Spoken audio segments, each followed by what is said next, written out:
Hello everyone, welcome to CG smart study. आज के इस वीडियो में हम क्लास 8 के इंग्लिश सब्जेक्ट के लेसन 2 को the shoemaker and the elves के सेकंड पार्ट को समझेंगे। तो चलिए स्टार्ट करते हैं। The shoemaker went to the market at once and sold the 2 pair of shoes for a good price. It means जो शू maker है वो मार्केट जाता है और उस जो बनाए हुए उसके जूते हैं उन्हें उनके 2 पेयर्स को लेके मार्केट जाता है और बहुत ही अच्छे प्राइस में बेच देता है। With the money he bought leather for 4 pairs of shoes. और जो पैसे उसे मिलते हैं वो 2 पेयर शूज बेचने से उनसे वो 4 pair of shoes, 4 pair shoes यानी 4 शूज की जोड़ी, 4 जूते की जोड़ी बनाने के लिए लेदर खरीद के ले आता है।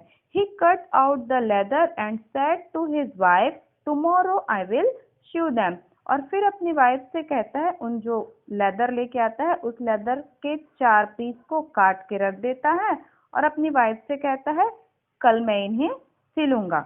The shoemaker got up the next morning and went to his shop.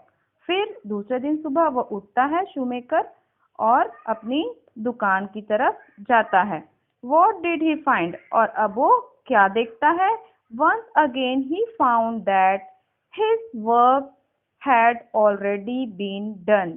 और हमेशा की तरह आज फिर वो वही देखता है कि जो उसने जूते के लिए लेदर काट के रखे थे वो ऑलरेडी बने हुए सिल के जैसे हमेशा की तरह बहुत ही सुंदर तरीके से सिलकर रखे हुए हैं।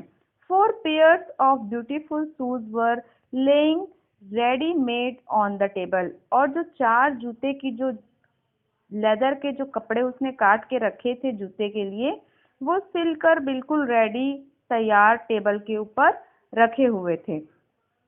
They were perfectly made with very fine stitches and were sold very quickly in the market. और ये जो जूते की जो जोड़ी थे वे बहुत ही परफेक्ट बने हुए थे और बहुत ही बारीकी से उनकी सिलाई की गई थी और बहुत ही जल्द वो मार्केट में बिक भी गए।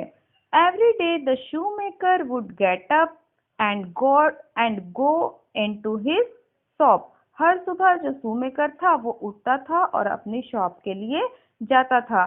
There he would find his work already done for him. और वहाँ उसको मिलता था हमेशा की तरह उसे जो उसका वर्क था वो ऑलरेडी किया हुआ यानी कि उसके जो जूते रहते थे वो सिले हुए मिलते थे। The shoes were always very nicely made. और जो जूते होते थे वो बहुत ही बारीकी से और सुंदरता से बने हुए होते थे। The shoemaker became very famous. और धीरे धीरे इसी तरह जो shoemaker था वो बहुत ही फेमस हो गया। Soon everybody wanted to buy shoes from him. बहुत ही जल्दी जो लोग थे वो उसे जानने लगे थे और उसके बनाए हुए जूते को खरीदना चाहते थे। His shoes were so very well made that even the queen of the country wore them.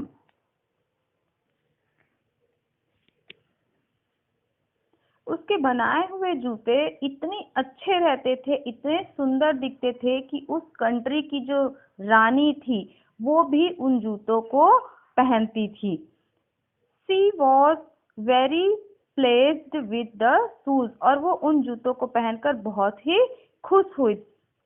She called the shoemaker and gave him 100 gold pieces. और वो जो वहाँ की रानी रहती है वो उसके जूतों को देखकर उन्हें पहनकर इतनी खुश होती है कि वो उस शूमेकर को बुलाती है और उसे 100 गोल्ड पीस देती है, सोने के 100 टुकड़े देती है। चलिए आगे बढ़ते हैं।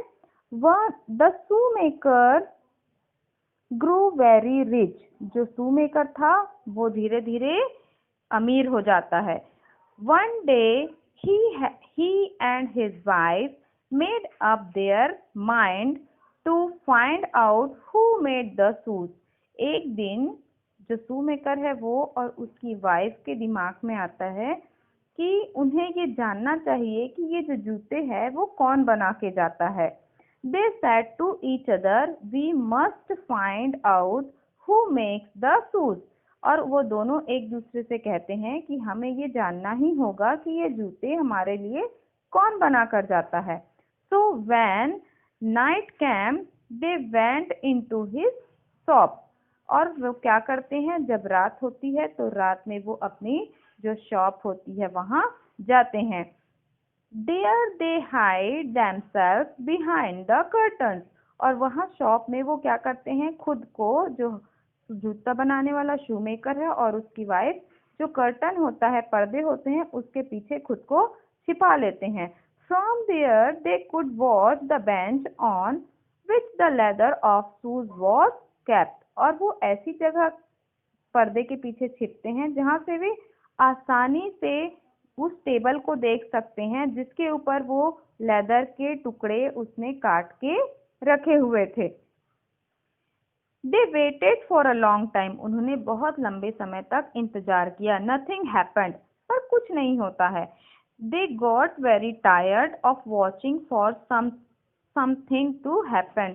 और वे बहुत ही थक जाते हैं देखते हुए कि अब तो कुछ होगा, कोई आके इन जूतों को बनाएगा।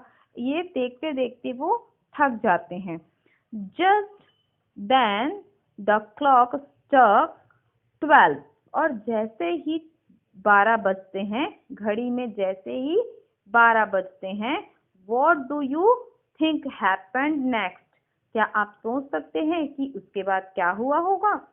Two little elves jumped into the shop from the window. और दो छोटे से elves, जो छोटे छोटे हमने आपको बताया है ना elves, वो ही छोटे elves जो खिड़की है वहां से टेबल के ऊपर उसकी शॉप में जंप लगाते हैं, कूद के उसकी शॉप के अंदर आ जाते हैं। The elves wore